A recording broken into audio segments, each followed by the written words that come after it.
Querida comunidad, buenas noches.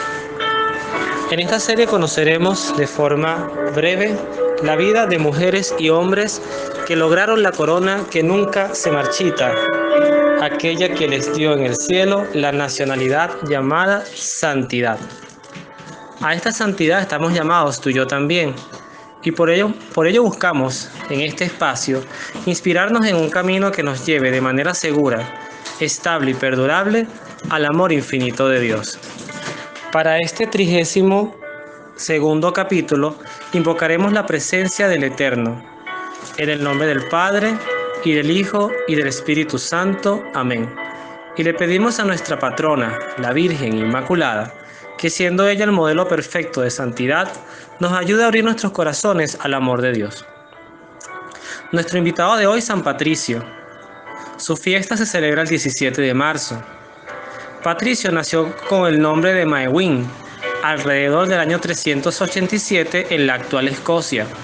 Era hijo de un oficial romano, cuya religión era el cristianismo. A los 16 años cayó prisionero de piratas irlandeses y fue vendido como esclavo. Tras varios intentos, logró huir y se convirtió en predicador del Evangelio en Irlanda, isla que en estos tiempos se encontraba dividida en numerosos clanes sometidos a la poderosa autoridad de los druidas. Se adaptó muy bien a las condiciones sociales del lugar, formando un clero local y varias comunidades cristianas, respetando las tradiciones y costumbres propias de sus habitantes. Se le conoce como el apóstol de Irlanda, donde murió hacia el año 461. Una tradición irlandesa le atribuye la hazaña de haber librado la isla de serpientes.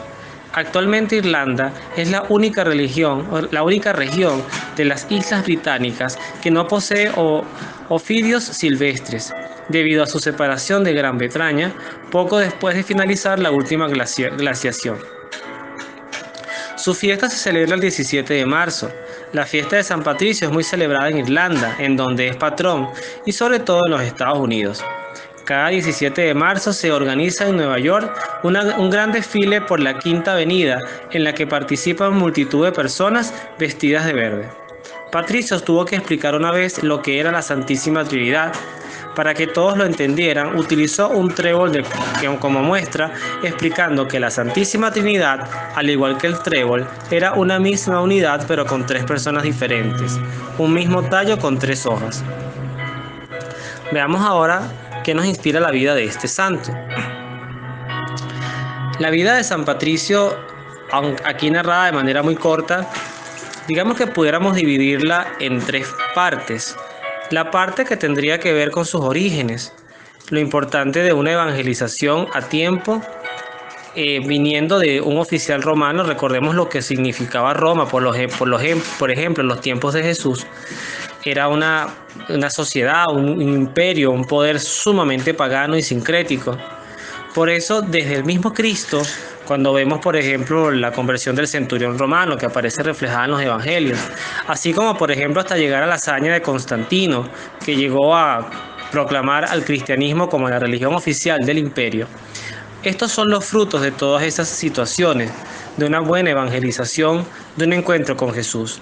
Pero esos frutos no se quedan solamente en los cargos oficiales de poder, sino también en las familias.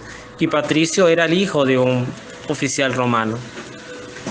Lo otro que podemos destacar acá, dentro de estos antepasados, dentro de esta historia de Patricio, es las circunstancias de vida. Seguramente el momento presente en el que él cae prisionero de piratas irlandeses no entendería precisamente lo que eso significaría para su misión apostólica. Cae como esclavo y luego de escapar se convierte en un evangelizador de Irlanda. Una isla que, como dice el texto, pues seguramente tendría, de hecho todavía es muy característico todas estas historias de duendes, de hadas. Era un país que tenía seguramente muchas deidades, al igual que lo que podía significar el Imperio Romano. Y él es colocado allí como José, por ejemplo, el del Génesis, fue colocado en Egipto, vendido también como esclavo y posteriormente terminó siendo prácticamente la mano derecha del faraón. Eso quiere decir también que a veces los caminar de nuestras vidas, confiando siempre en la providencia y en la gracia de Dios, aunque pasemos por circunstancias adversas, complicadas, incomprensibles, pueden tener enormes provechos si las entregamos y las colocamos en las manos de Dios.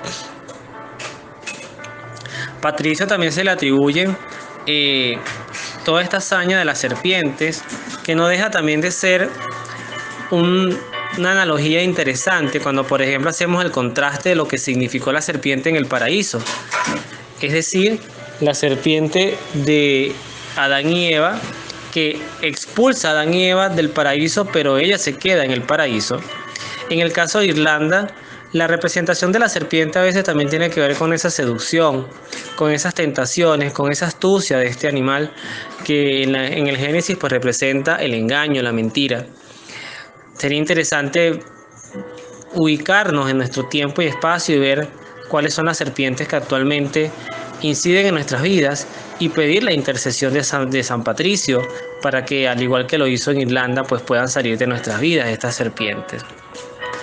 Y lo último, no menos importante, y creo que para muchos puede ser una enseñanza desconocida, para mí lo era, es que yo en muchas ocasiones, cuando inclusive uno coloca en internet la Santísima Trinidad, analogías, siempre se usaba el trébol de 4 hojas, el trébol de 3 hojas, para explicar la Santísima Trinidad. Y aquí tenemos a su fundador, al fundador de esta idea. Una idea muy innovadora que además, al igual que el Papa Francisco, el Papa Francisco predica como un párroco, con un lenguaje de sencillez, con una catequesis accesible. Patricio utiliza un símbolo también que nos permite entender con claridad lo que significa la Santísima Trinidad.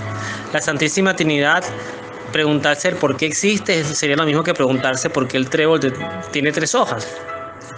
Pero el hecho de que existe y que es real nos permite entender la separación que hay en estas 3 personas divinas, que es además un dogma de nuestra fe, es una manera de definir a Dios en sí mismo.